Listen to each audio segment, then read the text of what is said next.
Hello my dear friends, you're in the Military Summary channel, and this short video we're going to discuss the most important events that took place during the previous night at the local time. We have a significant number of very interesting details and updates, so let's start. First we're going to talk about Avdiivka. We heard more updates from the ground, and the most important updates are coming from the pro-Ukrainian sources. The pro-Ukrainians confirms the further Russian progress in the central part of Avdiivka along Donetsk Street, along different streets, and according to information we have from the Ukrainian sources, the Russians are heading in direction of the main supply road, industrial Ave, that connects the chemical plant and the central part in the southern and the eastern part of Avdiivka. So when talking about the situation, my first projection, my first understanding of the situation was that the Russian main plan was to establish control over this territory, like to get as close as possible to the railways, and from these positions, from this area, to establish control over the industrial Ave. And from this foothold, according to my first understanding of the situation, the Russians were planning to start movements to the north in direction of the chemical plant and the Terikon, trying to maintain their positions and to connect the front line, just to shorten the front line, to reduce the number of forces required to control this area. This was the first, secondary, let's say, goal and secondary plan of the Russians, and the primary, according to my understanding, was to move along all these streets, like this Donetsk Street, Parkhomenko Street, to move further to the southern and the eastern part along Radinskaya Street, and all these streets and all these blocks, the main goal was of the Russian forces. But the Ukrainians are saying that the Russians haven't stopped on this area and they continue advancing further. And according to pro-Ukrainian sources, the main Russian goal is to establish control over this territory. First of all, to cross the railways and to establish control, first of all, over the residential area between the railways, this one. And the second goal is to move further and to establish control over Timiryazeva Street and to get the industrial Ave and to cut industrial Ave physically. Of course, this is a very interesting plan, and why not? Because if we compare the distance that the Russians need to cross from this area to industrial Ave, the distance is around 1 kilometer, and let's say to collapse the entire Avdiivka, to connect the northern part with the southern part, you need to bypass another 4 kilometers. So of course, even from this perspective, this operation should be much more fast and much more shorter in comparison with the largest one. And of course, the Russians will be forced to spend significant resources, but anyway, this is less than you need to cross the entire Avdiivka. And of course, we understand if the Russians are able to get industrial Ave, this is going to be the end and the real physical cauldron of Avdiivka. Okay, not cauldron, but tactical encirclement. Tactical, not operational, but already tactical encirclement. And to create and to finish the cauldron and to turn from tactical encirclement to cauldron, the Russians gonna need to activate their movements on the southwestern direction as well, and to at least establish control over something like this. And if the Russians are able to get here, so on the southwestern direction, by attacks with tanks, with infantry, with convoys, this case they're gonna will be able to cut the main supply road that goes from Severnaya to Avdiivka, and the same control the Russians would establish from the northern direction, from industrial Ave to the same road. And then this is going to be a cauldron, and probably the Russians are planning to implement something like this. You might say that what is the purpose of Russian clashes and further Russian progress like this one in direction of the eastern part? Because according to the mappers, according to information from the open source we received, the Russians continue their further offensive operation in direction of the central and the eastern part and the southeastern part of Avdiivka. And as I understand, the main purpose of the Russian attacks in this area is just to pin down the Ukrainians and to freeze them, not to freeze like when talking about temperature, but to force them to stay on the same positions. By attacking them, if you attack them, you can't retreat, you can't withdraw, you can't leave your position, you always need to repel enemies' attacks. And all these short attacks on the eastern part force the Ukrainians to stand on positions, and which will give the Russians better possibilities to encircle a bigger a bigger quantity of Ukrainian soldiers. The Ukrainian sources published the old video of 3 or 4 days old. On this video, for example, we see another Ukrainian counterattack somewhere in the southern part of Avdiivka along Chernyshevskого Street. The Ukrainians were using Bradley as a tank because this Bradley was without any infantry on board. This Bradley main purpose was to rush Russian positions, but the attack was repelled, and after Bradley was damaged, the Ukrainian driver and probably his assistant start running away from this personnel or armored fighting vehicle. So that's it about Avdiivka.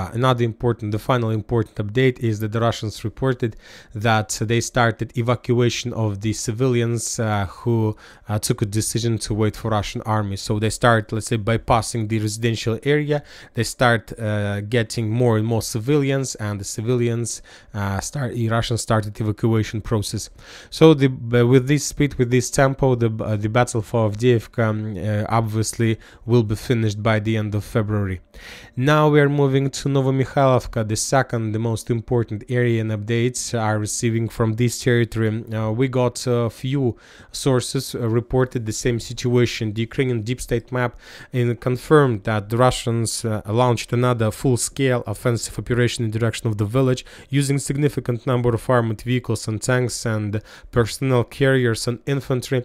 And currently there are very heavy clashes, and Ukrainian sources reported that now they try to understand and to find the line of combat contact. So they're trying to say that currently it's this unknown information. But the Russian sources this morning started sending updates that the Russians managed to enter Novomykhailivka, not as they entered a few months ago on the southern part in farms and the cemetery. They entered the eastern part and managed to bypass already a few blocks, and the clashes currently are taking place between central and the eastern part of Novomykhailivka. And the Russian sources this morning, somewhere at 9 a.m. of the local time, published the final, let's say, report about this territory, saying that the Russians finally entered the eastern part of Novomykhailivka. This is not like reconnaissance in force or reconnaissance in combat that we saw in the cemetery and the farms.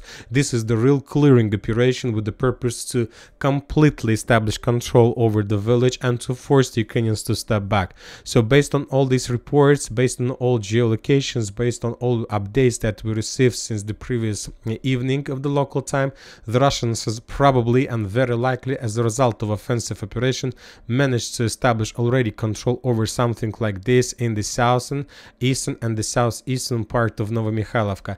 The Russians continue advancing, and they will move further line by line, trying to clear this village completely and to force the Ukrainians to step back. So as you can see, the situation continue developing very bad, in a very bad way for the Ukrainians. And to tell the truth, this is not the last update, not the final update about the Russian progress. This morning we got another interesting update from Bilogorovka. The Russians also, according to pro-Ukrainian sources and pro-Russian sources, launched another significant attack in direction of the Bilogorovka, on direction of positions of 81st Air Mobile Brigade. The Ukrainian sources reported that the Russians in the last attack, that maybe this attack still continues, were using around 20 armored vehicles, tanks and personnel carriers altogether, and they're pushing, and the Russians managed to achieve some results. Other sources reported that as a result of clashes for Bilogorovka, the Russians have already established control over two very important strongholds in this area, of course without any geolocations and without any understanding where exactly the Russians were moving. If we increase the numbers of updates, let's say for the previous 2 days, yesterday we got 2 geolocations from this territory. That was the first one. I'll remind you that the Russians were bombing with Stott flamethrower systems the Ukrainian positions on the hill right in front of Seversky Donets River, and my projection, if you remember, was that the Russians would try to attack in this area because they can get as close as possible to this area under the cover of the trees and the forests of Seversky Donets that grows around Seversky Donets River. So according to my understanding, the Russians managed to make a landing operation, to conduct successful operation and to establish control probably over this part of Bilogorovka. This is for now speculations from my side. Nobody has any, let's say, correct information, but something is happening. And the second geolocated video we got yesterday to the south of Bilogorovka, and the Russians were bombing and pummeling the Ukrainian positions with FABs, which also we can consider as a possible direction of movements of Russian forces. Anyway, as I understand, today we're going to receive more updates, and we continue receiving more updates from Avdiivka itself, from Novomykhailivka, and from Bilogorovka if the Russians manage to achieve some results. And the final area of Russian progress is coming from Sinkovka. We have a lot of updates as well, and according to information we have, the Russians continue attacking the village, and according to latest geolocations we have, the Russians managed to dig in deeper on the northern part of the village. On this video, for example, we can see the FPV drone bombing of Ukrainian forces against the Russian positions in small farms and small buildings on the edge between the forest and Sinkovka itself, which confirms the Russian progress and the Russian presence in this area.